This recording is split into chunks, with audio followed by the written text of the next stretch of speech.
Well, good morning, good afternoon, good evening, whenever you're joining me, and from wherever you're joining me. It's good to have you here. My name is Brett Rogers.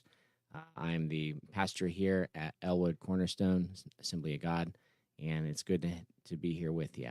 Um, it's come to my attention, not just in my life and in the life of my family, the experience that I'm immediately familiar with, but also with friends of ours, many friends and people that we're connected with, that September has been a rough month. There's been a lot going on. Um, that there's been a lot of pressing against from the enemy. It's been coming at us, even though literally and figuratively, we're in harvest time, and there's a lot that the Lord's doing. There's also a lot of pressing that we've been experiencing, and so here's some encouragement I hope you're able to take, and that will minister to you. We're going to jump in here to um, 2 Corinthians chapter 4, starting in verse 7. But we have this treasure in jars of clay, to show that the surpassing power belongs to God and not to us.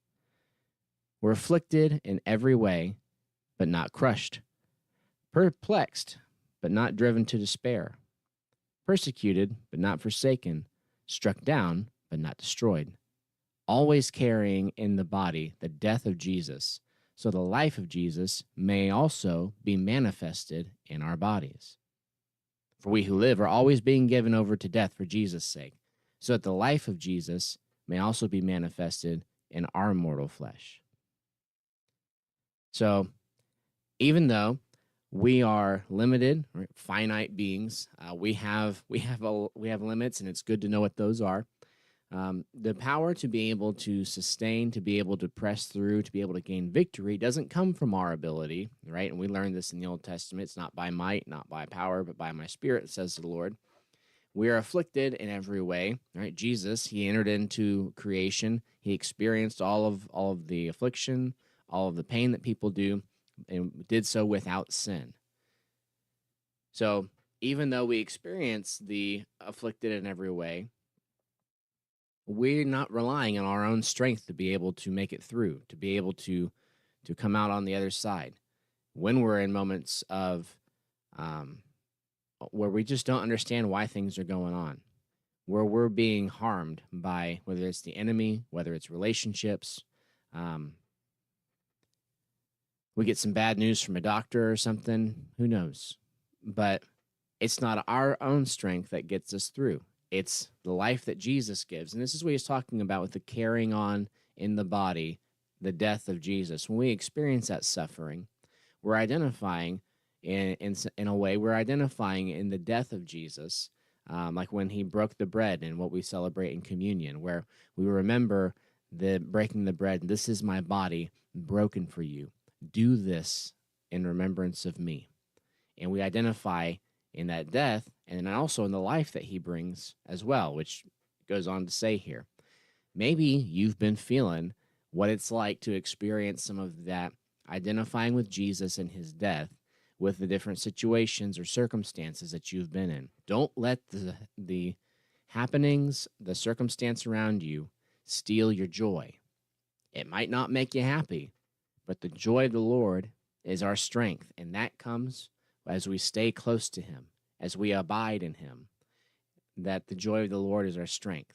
It doesn't, the circumstances around us may change, but our joy is found in him, not in the things that are going on around us. Right? Psalm chapter 30, I'm jumping to here, we're going to stay in verse 5. For his anger is but for a moment, and his favor is for a lifetime. Weeping may tarry, it may last through the night, but joy comes with the morning. I'm so grateful that the Lord does not, oh, that's no big deal, just don't even worry about that. Here in this psalm, we don't see that he discounts anything that we're experiencing, but rather, yes, that has happened.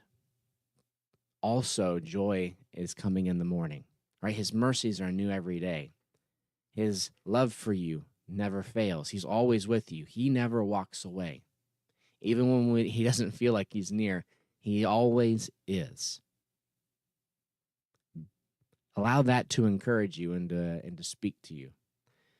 Jumping over to Psalm chapter 34, jumping in here at verse 17. When the righteous cry for help, the Lord hears and delivers them out of all their troubles. He provides a way through that trouble to the other side. Maybe you'd rather not get into trouble at all. Jesus says that troubles, offenses will come. Woe to who it comes through, but they will come. Right? But we're not in life to be able to bypass and dodge all trouble and just to sail smooth. We're here to represent the Lord. And there's going to come some pushback from his enemy in that. I'm so glad then for the promise here in verse 18, Psalm 34:18, that the Lord is near to the brokenhearted and saves the crushed in spirit. Have you been experiencing some pressing, some attack here in maybe not just the month of September? Maybe it's gone further than that. I want to encourage you, friend. Allow the Lord to be your strength. Allow yourself to rest in his presence and for his strength, his life to refresh you and renew you. He's for you, and he loves you and cares for you. Thanks for being here with me. I'm looking forward to seeing you soon.